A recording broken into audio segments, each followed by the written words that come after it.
Queridos irmãos e irmãs, que a paz de nosso Senhor Jesus Cristo esteja com todos vocês.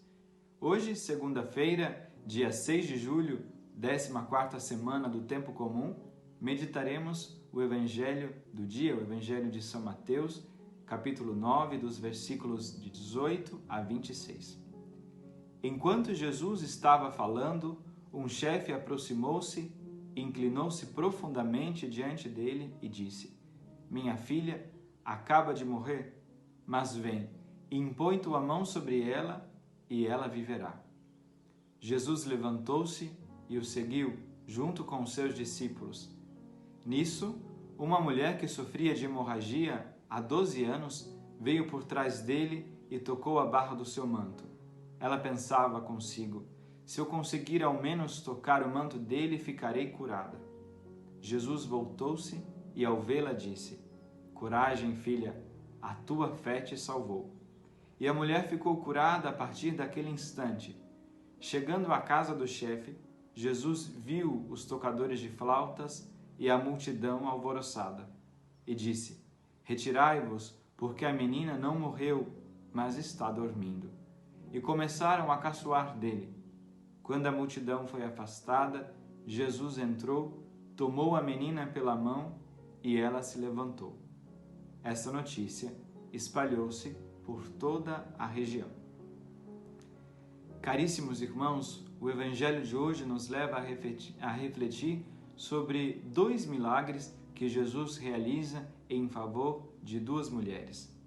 O primeiro foi em favor de uma mulher considerada impura por causa de uma hemorragia que já durava 12 anos.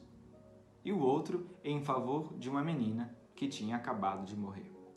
Segundo a mentalidade daquela época, a pessoa que tocasse alguém impuro se tornava também impuro.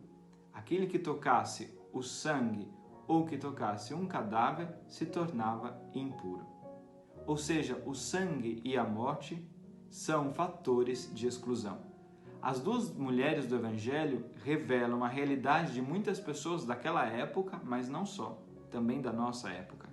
Ninguém ousaria tocar a mulher impura e nem o cadáver da jovem, porque se tornaria também impuro, excluído da sociedade, excluído da possibilidade de render culto a Deus.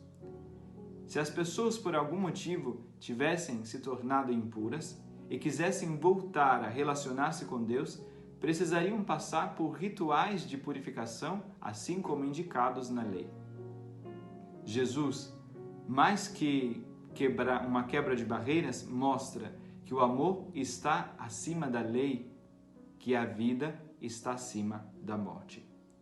Jesus faz aquilo que ninguém faria. A mulher impura já estava há tantos anos afastada de Deus. Todos aguardavam com preconceito, com diferença, mas ela sabia que em Jesus a sua vida poderia ser transformada. Não bastava muito, a mulher não pediu muito, não queria aparecer.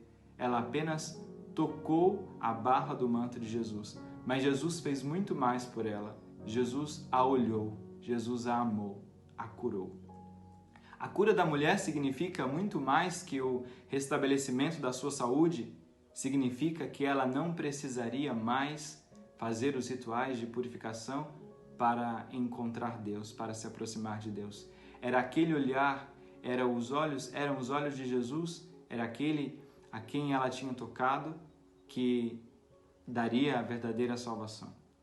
No outro milagre, um sinal de fé, dessa vez do pai da menina, que igualmente não pedia muito, queria que Jesus apenas a tocasse e sabia que com aquele gesto a vida da sua filha estaria de volta. Como vimos, ninguém tocaria o cadáver, mas Jesus tomou a menina pelas mãos.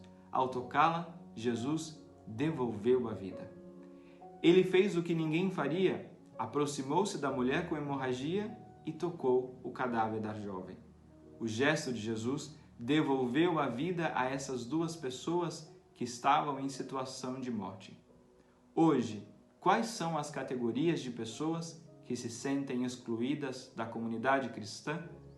E o que eu tenho feito para mudar as situações de morte em vida? Uma boa reflexão a todos, um grande abraço, fiquem com Deus.